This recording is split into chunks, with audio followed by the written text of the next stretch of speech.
Ved Pranam Mantra. Om Sahana Vavatu Sahano Bhunaktu Saha Viryam Karavavahai Tejasvinavadhitamastu Ma Vidvishavahai. Om Shanti Shanti Shanti Hari Om. Today we will have Jnana Sukta.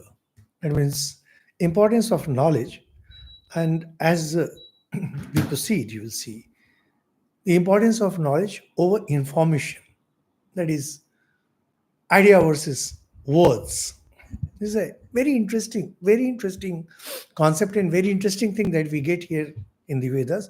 And indeed, it's extremely surprising that the sages could think of these ideas 8 to 10,000 years ago, maybe 6, 7, whatever, depending on how old you consider the Vedas to be. Now, before we go ahead with this sukta, this hymn, I'll just tell a small incident from Richard Feynman's life. Actually, his is the only life and reminiscences which we get in abundance. He was awarded with Nobel Prize in physics, and he has written a lot of things about life and physics and this and that. And that way you can know about various things of life.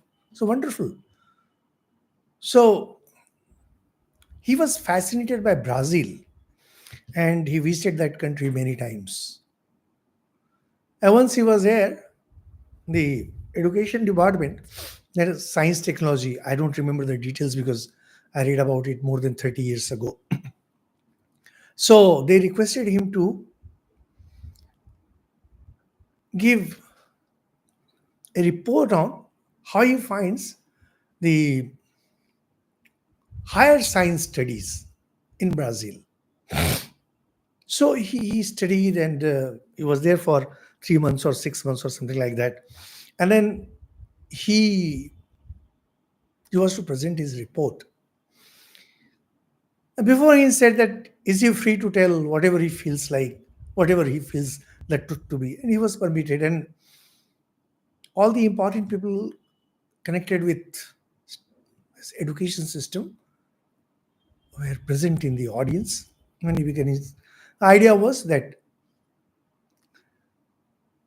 science is not taught in Brazil. Now that was horrifying because they were spending millions and millions of dollars every year on the studies of higher sciences. How could someone say like that? He said, English language or maybe language is taught through science. Now when I read it, I kind of sat up. How correct? That is what is done in India too. Those of you who had some brush with science when you were young would remember. We used to memorize the laws of physics and equations of chemistry, information of biology. Just memorizing without understanding a word. And now that I am grown up, now that you people are also grown up, you realize how silly it was. Students often complain that mathematics is a difficult subject because in mathematics, if you focus only on information, only on memorizing, you may end up in a soup, but not with other subjects. In other subjects like history, geography, or any other subject, if you memorize well and if you understand how to answer a question, you can truly get very high grades. Mathematics can be tricky, like if questions are changed a bit. I still remember one instance. I was maybe in class 7 or class 8, something like that. And we had memorized one theorem in geometry. And the question was changed from there's a triangle ABC to ACB. And that changes everything. And most of us made the mistake because we had memorized its ABC. It's such a simple thing, but this is what happens. You just memorize something, vomit it in the exam without seeing if it's ABC or ACB.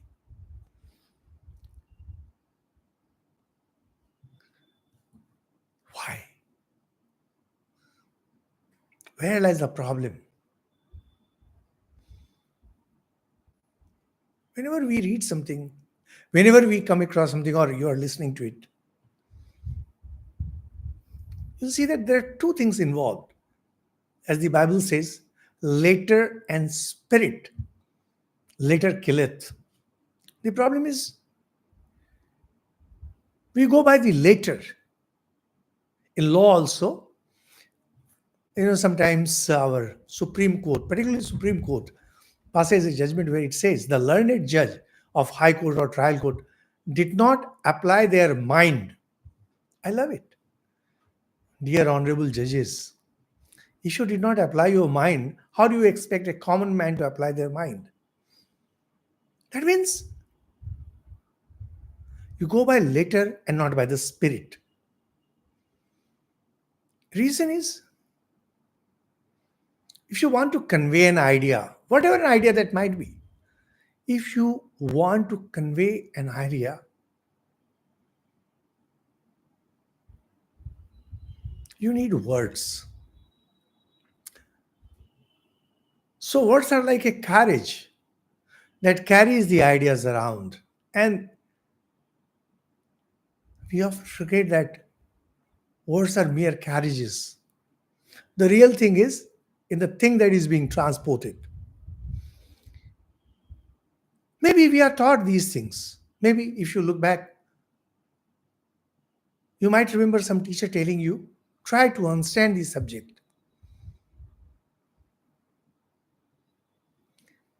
We have one young listener, Mr. Gaurav Rai Mandal. So every now and then he sends me a mail and lots of things he writes. And he has his own interpretations. In one of my mails I wrote that, see, the first step to wisdom is when you start thinking and interpreting things the way you understand it. Later somebody will correct you. But if you simply memorize what is there without understanding something, understand wrongly, there's nothing wrong with it. Well, that's how I look at education system. Here we have offline classes. And I always tell these elderly people, don't you worry, give wrong answers. Or when somebody asks a question, I always say, look, you must have some idea about the answer. It may be wrong, but you say something. If you say something, then it can be corrected. The problem is that in most cases, you don't have any idea. And, well, you say that this is in the scriptures. There are some religions. They will always be quoting scriptures. And they don't understand a word. They don't understand what exactly is the import of those words. Because after all, words are just like cards, just like carriages. The real thing is inside it. Whenever we read something, whether that be scripture or science or art or poetry, you see, every now and then we get comments on our YouTube channel where one lady had recently written, this monk, he has no spiritual experience and he is talking all this, things like that. So where did I say that I have spiritual experiences? I'm explaining scriptures. I replied, madam, how many school teachers and college teachers who teach physics have seen the explosion of an atomic bomb? Why is it that you have to experience something to teach it? If you understand this subject, if you understand the alpha and omega of something, it's okay. Don't have to experience it. And as for that lady herself, I wrote, how much you understand of Rabindranath Tagore's poetry? You may go on reciting something and you may go on singing something. And we have experts in Kolkata on Ravindra Sangeet. How much of them understand the ideas that the great master was trying to convey? No, it's not possible. Not always possible. Because if indeed you are able to understand the subject, you will be able to create something like that. That's the specialty. How do you know that you have understood a subject? You can recreate it. That is true of mathematics, true of physics, true of scriptures. Although that will be something like reinventing the wheel. But the fact is, every time you gain some knowledge, actually you are reinventing the wheel. And that's why, sometimes you will see in science books, they give lots of examples so that we can grasp the idea. But we memorize the examples too. This particular hymn, this comes from the Rig Veda. We have taken the first 5 mantras only because that conveys what we want to convey. Focuses on the importance of knowledge. This is interesting. I mean, this is phenomenal. When I first read this sukta, and I was overwhelmed. And much later I realized that indeed there is a very serious problem concerning the Vedas, the 4 Vedas, that is Ved in totality. What? There are some schools of thought who believe that even the words of the Ved, they are equally potent and powerful. There are 2 terms, Shabda Rashi, Gyan Rashi. That sum total of the words and the knowledge that they convey. So these Mimamsak, those belonging to the school of thought of Mimamsa, they respect the Vedas so much that they say that if you utter the mantras, that itself will give you results. Of course, then later on they qualified this statement that priest has to be noble and this and that, all those things. The important thing is that in India, now if you go to some of these Vedic schools, you'll see that even today, the focus is on memorizing the hymns of the Vedas, the mantras of the Vedas, and they say that knowledge will come in its due course. But this hymn says memorizing is important, but understanding is much more important. We have this kind of expressions in the Upanishads too, that these mantras are extremely potent, powerful. They'll give you wonderful results. But if you do it by understanding, it gives much better results. It's something like fire. You know the basic nature of fire, that it burns and then retains. Like maybe thousands and thousands of years ago, our ancestors, they did not understand the full property of fire. So maybe whenever there was fire, they would cover it, etc., etc. And they did not know what exactly causes fire. And maybe someone realized that if you rub wood or maybe hit stones, sparks fly, etc. And somebody must have learned the properties of fire. Today we understand it so well that fire, which used to be a god, is now completely slave. And sometimes this slave, because it's like a very powerful elephant, sometimes it throws its mouth away. There is an inferno, etc., etc. Under normal conditions, fire that used to be the god has now been completely mastered by the human mind. It's only because we put a lot of stress on the importance of knowledge. If Europe and America advanced a lot in the last 300, 400 years, it was simply because they put a lot of stress on knowledge. And we Indians, bound that we have been to the tradition of memorizing the Vedas, we continue to do so even today. Although our school boards, the different boards, they try their best to push knowledge into us. But the moment you say push, ultimately it becomes information. And we forget that information comes from outside. Knowledge comes from within. Information is that stimuli that arouses the knowledge that is already within us. So this sukta, it comes in Rig Veda, 10th book, 71, hymn number 1 to 5. The sage is Brihaspati, who was the son of Angirasa. And Devata is Jnanam. Jnana itself is being treated as Devata. Now, we need to keep it in mind that the ancient Aryans, they valued knowledge like nothing else. And that's why they had one whole class of people, the Brahmins, dedicated to knowledge. How I wish that in today's India, something can be worked out like this, that a class of people would be dedicated to learning, to knowledge, with nothing much with them, not much of property, no luxuries, nothing.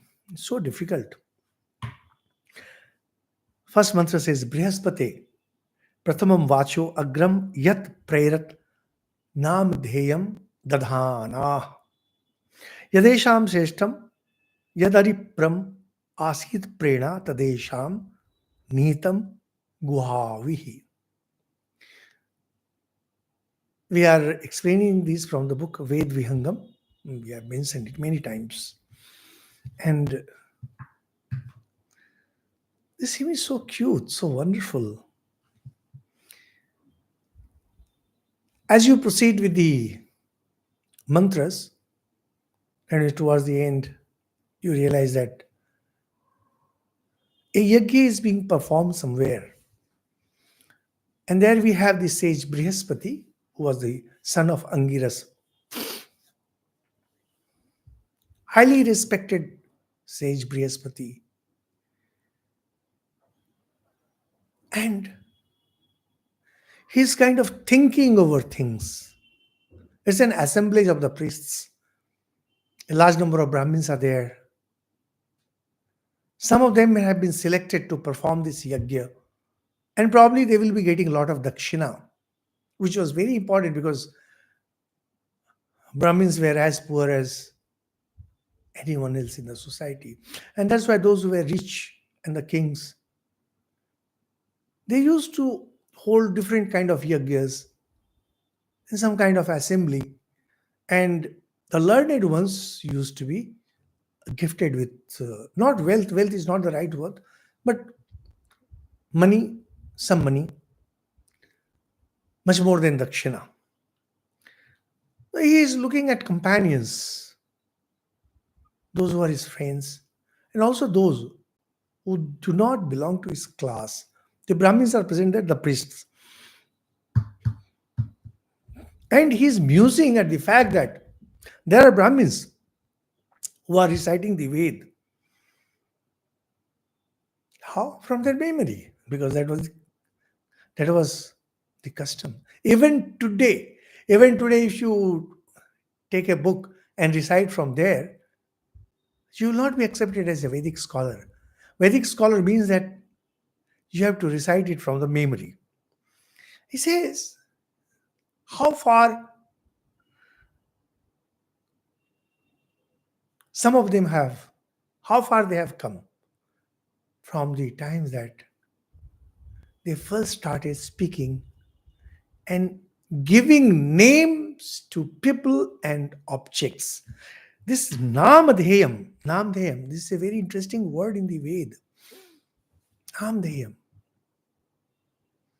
giving names to different objects and persons, because this world is ultimately play of name and form. It's God alone, it's consciousness alone that exists, and what we perceive as objects and persons, they're only name and form. And the first step towards that comes when, as very young babies, we learn to say pa, ma, like that. You might have seen how parents, particularly a mom, tries to teach the baby to utter the first word, ma. That's the easiest for a baby to utter. And that's one reason why all over the world kids call their mother's mom, ma. Likewise. Even the goats, they say ma. And cows, when they moo, they say ma, something like ma. Because when the lips open, the sound that comes out resembles ma. And because your mouth is open, ah comes. And that's the first word that you can utter without complications. And mothers have appropriated that word for themselves, ma. It says, from that word ma, and then pa. Pa also comes from the lips, but it's slightly more difficult to utter compared to ma. Ma doesn't require any effort. It says how far they have come. So this sage must have seen how babies are taught to utter their first word, and from there coming to this level where the whole of the Vedas is in their head. It says, O Brihaspati, the beginning of speech was when one gave names to objects. See, the very idea that the first line of this mantra conveys. Imagine this idea having evolved 10,000 years ago, when the most of the known world of today was in utter darkness. The supreme knowledge hidden within the words become manifest through their love.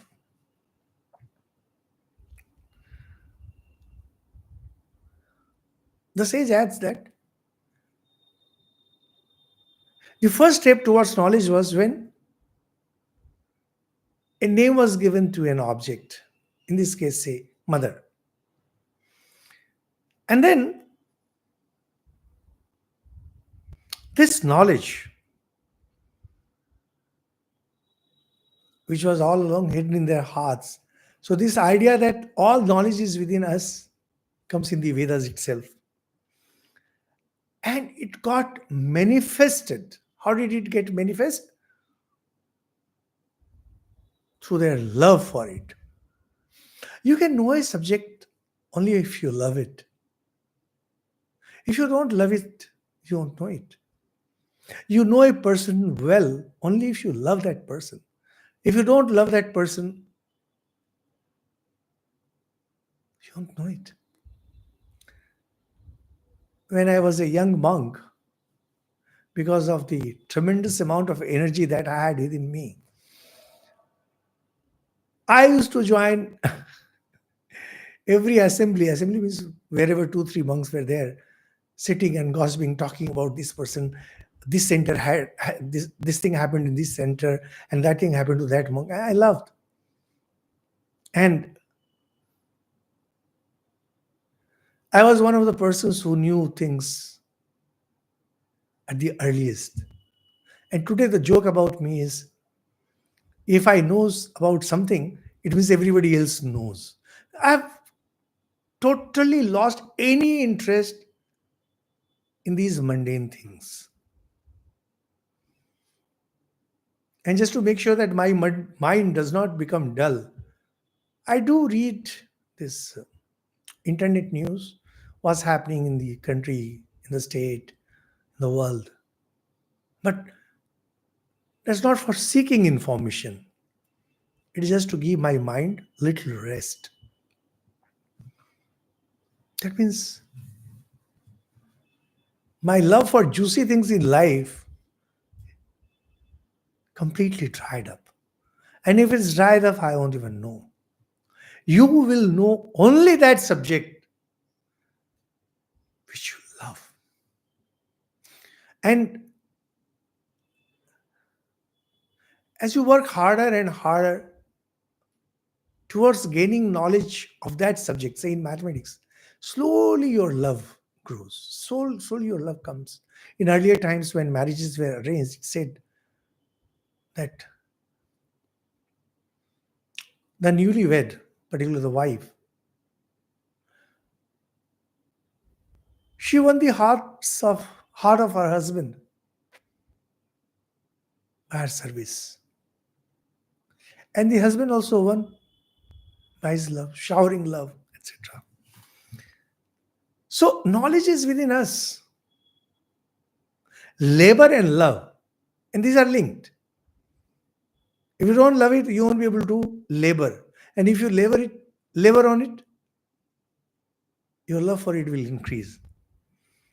And then what happens, according to our great commentator Sainacharya? When you have been serving the Ved for years, that is memorizing it and showing respect, etc., then what happens? The grace comes, grace of Mother Saraswati.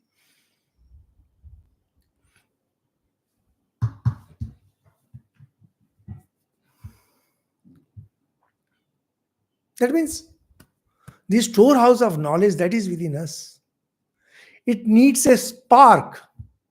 Once it gets the spark, boom, comes out the knowledge. This comes through grace.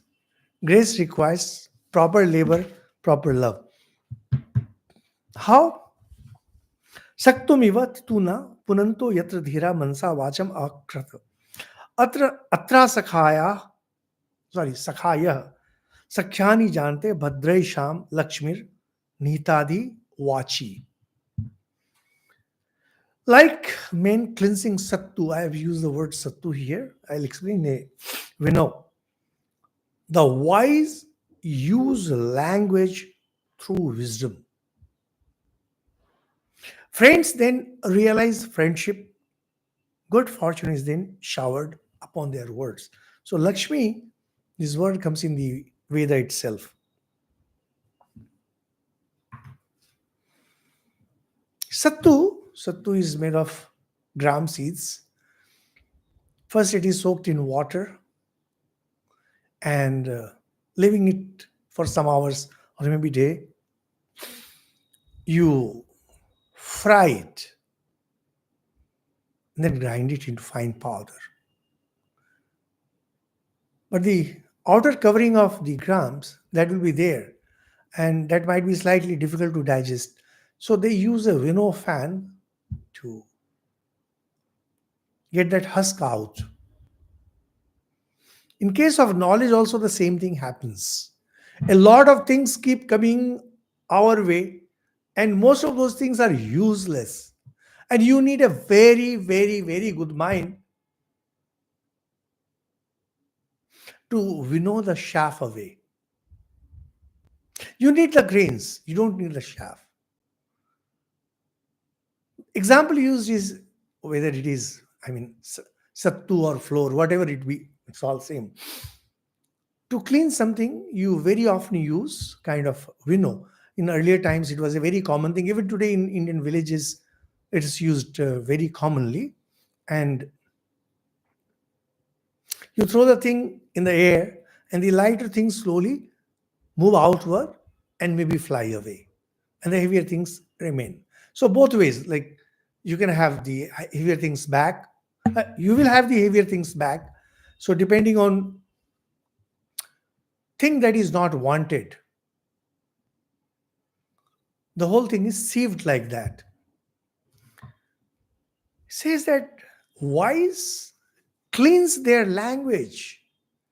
It's a very important thing. Wise cleans their language exactly in the same process. From what? Uncluttered words.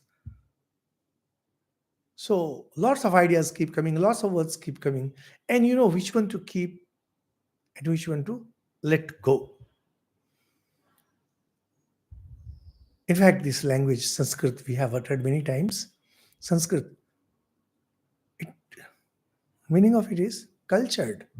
The language is so highly refined that only the cultured, and that's why people who spoke Sanskrit, they were known as Sanskrit people, Arya. Your language is refined.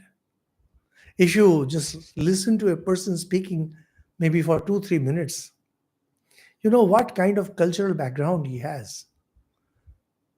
The British people in 18th, 19th century, they considered themselves extremely cultured. And if you might have read any of the books of that period, see the kind of language they will use. And then we had Oxford pronunciation and Cambridge pronunciation like that. How you pronounce a word? What are your intonations? Everything. Diction. All these things make you a refined person, a part refined person, or a non refined person. Because if you don't, you end up being a crude person. What is very interesting about it is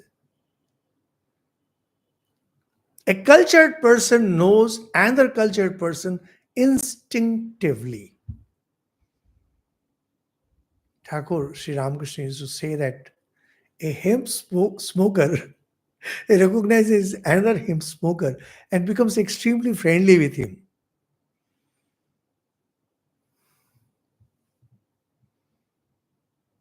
Learned become friendly with the learned, and the fools flock together. And that is how success comes to the learned. You know, in India, India has the largest number of universities. Largest number of universities in the whole of the world. And yet we don't have quality. In America, many universities were created simply to attract great minds. And sometimes they were offered that you can take classes the way you want. Just be here, do your research, etc.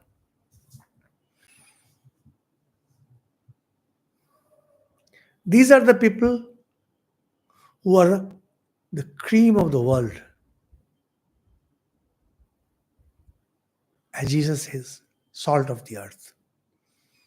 Otherwise, what happens, as Shakespeare said beautifully in Macbeth about life, a tale told by an idiot, all sound and fury, signifying nothing.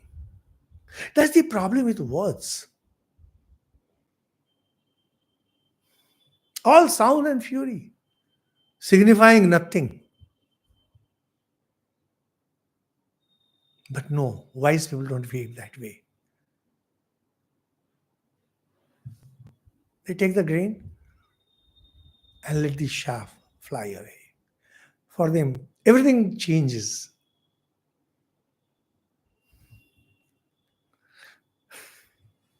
Only today I was talking to one of my brother monks, and he mentioned someone that he can convey least ideas in maximum number of words. It is such a wonderful expression. Least number of ideas in maximum number of words.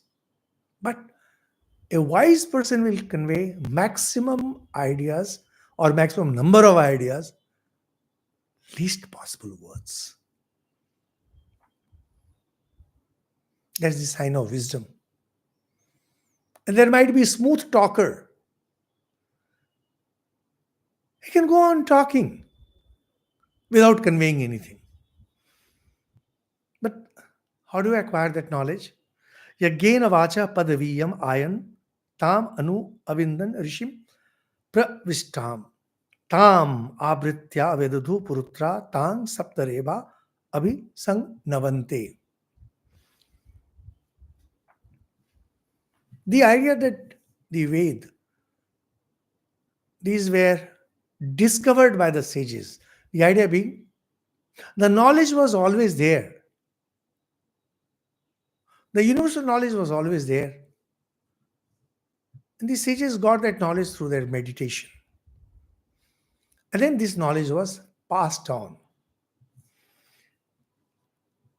Every learner acquires this knowledge afresh, the way we acquire the knowledge of science afresh. But how? By making oneself fit. How do you make yourself fit? Through action, through work, through yajna. In earlier times, that means the period when this hymn was composed, that was a time when yajna was the most common mode of religious act. So many of my listeners, they say that, what is the need of the rituals? Or why should we memorize? Because if you don't perform rituals, if you are not working towards it, your mind will not become ready to receive this knowledge. And unless you serve the knowledge, when I say knowledge, God is Saraswati, God is walk. How do you worship? How do you worship that knowledge walk? By memorizing, by living with it, etc. When the goddess of knowledge is pleased with you, it will reveal its content, as we shall see how beautifully they put it. If you really want to gain knowledge, you have to work. In earlier times, the custom was for the young ones to go to some hermitage, some ashrama. And there,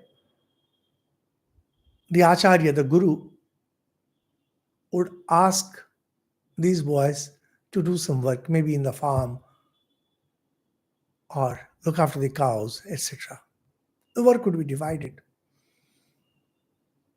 And morning and evening, they would perform some basic rituals and would memorize the Vedas. And sometimes the Acharya would narrate some stories, sometimes would explain something. But nowadays, the custom is that people first come asking some grand question on Veda and Vedanta. A few days ago, I got a mail from someone. That gentleman is coming from somewhere and he wants to meet me. And then he saw that he has lots of questions on Vedanta, and he would feel obliged if I answer those things. I just said, no, not possible. If you are interested in understanding Vedanta, listen to our Upanishadic talks and you will understand. But you come to meet somebody for the first time, I don't know your credentials, I don't know what preparations you have, and you want to understand Vedanta. This is what happens when some monks go on talking about Vedanta here and there without looking for basic preparations. This is the kind of confusion you create in the minds of people. And you don't know what you are talking about. So first is you have to work and then you acquire fitness through it. Once you have the fitness, you gain knowledge. And then next and the last step is spread.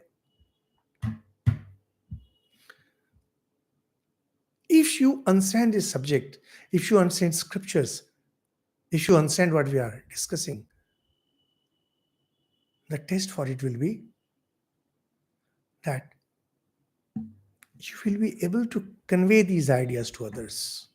If you are not able to convey these ideas, that means if others are not getting impressed by what you know, if they do not want to go for this knowledge, then there is something seriously wrong with your understanding. If you say that I am a Jnana color, I don't like to share my knowledge, I can safely say that you have not understood the subject. Because if you have mastered a subject, you can make it understand that thing, that subject to anyone. The moment you open your mouth, people will know that you know the subject. As far as the Vedas are concerned, the knowledge was discovered by the sages, passed down to us through an unbroken chain of guru disciple parampara, sampradaya vidya. And it is my job, it is your job to spread it further. That's what it says. Utatva pashyan na dadarsa vacham utatva shinvan na shinotyanam. Shinotyanam. Uto tvasmai tonvangvi sasrejaeva patya ushati suasa. You can see the old Sanskrit. Some fail to see walk even after seeing. Some fail to hear her even after hearing. To some others, walk reveals herself like a well-attired, desirous spouse to her husband. You might have come across similar mantras in Kathopanishad and in Gita, where it says that not many people are lucky enough to hear about it, hear about Atman. It says, some fail to see walk even after seeing, and some fail to hear even after hearing. Imagine, just imagine, today in India we have lots of, you can say, clash of civilization, clash of culture. And because of political reasons, people are talking about the Brahmins committed atrocities on Shudras. What atrocities? Very often one complaint is that they were not allowed to study the Vedas. Okay, fine. Here is YouTube and we are delivering talks. How many people are listening? Forget Shudras, even Brahmins. How many of them? None. What is our viewership? Barest of minimum. Why? Even if this knowledge is there, people will not be interested in it. They can see the subject, but they won't click on it. If they click, they will not listen to it fully. And even if they listen to it, they will not understand it because knowledge has to reveal itself, and only then you can understand. The example taken by them is the wife, spouse to her husband. See, in today's time, as on today, 2024, I suddenly find a lot of dirtiness going on in India. In their desire to gain instant fame, a celebrity status, or whatever it is, notoriety status, people of particular gender, they are doing crazy things. Sometimes real, sometimes staged. This is one that their face, their act should reach as many homes as possible, as many mobile sets and computer sets as possible. They don't mind exposing their bodies because we can see that sometimes it comes in notifications. It's very sad. I don't know why the computer companies, they also keep on pushing it. You go on clicking to stop that, but it continues. It's like ads in our channel. We are not monetized, but YouTube keeps on pushing the ads. However, in spite of whatever might have been going in the name of liberalism or whatever it is, the fact remains that ladies won't reveal themselves to anybody. If they have the smallest amount of decency left in them, if they have the slightest amount of self-respect left within them, they won't allow any kind of intrusion. That's why even today, even in spite of all this liberalism and everything, every now and then you hear of cases lost by this lady and that lady who has been groped by some fellow passenger or this and that. You never find any male person complaining of these things. It's a female always. And there are complaints coming up in the courts every now and then about marital rape, this, that. And the issues keep coming because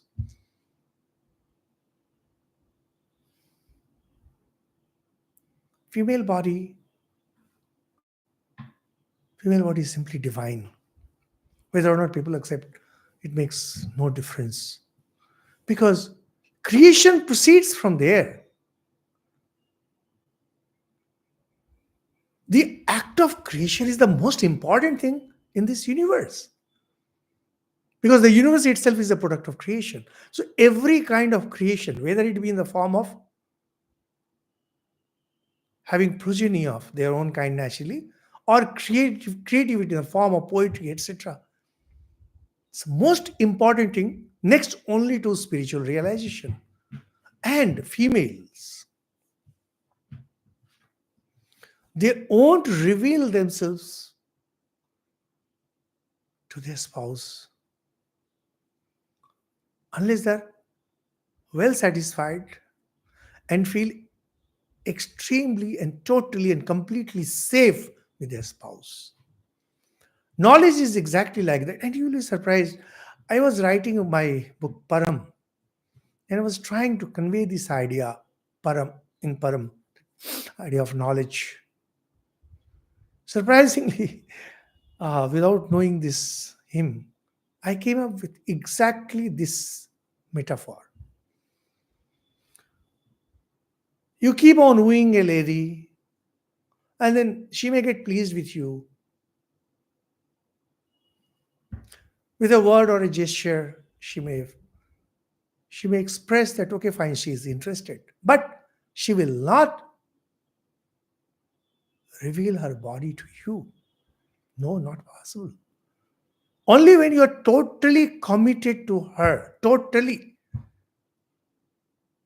and she feels completely safe, secure, and feel that she is getting the respect that she deserves, which is 100%. And she will reveal. Same with knowledge. Only when the goddess walk, that is Saraswati, feels that this person is dedicated to me, is performing tapasya, that she will reveal the meaning of a particular mantra of a particular subject. We don't understand this subject because this subject doesn't reveal itself to us. Why doesn't? We are not committed to it.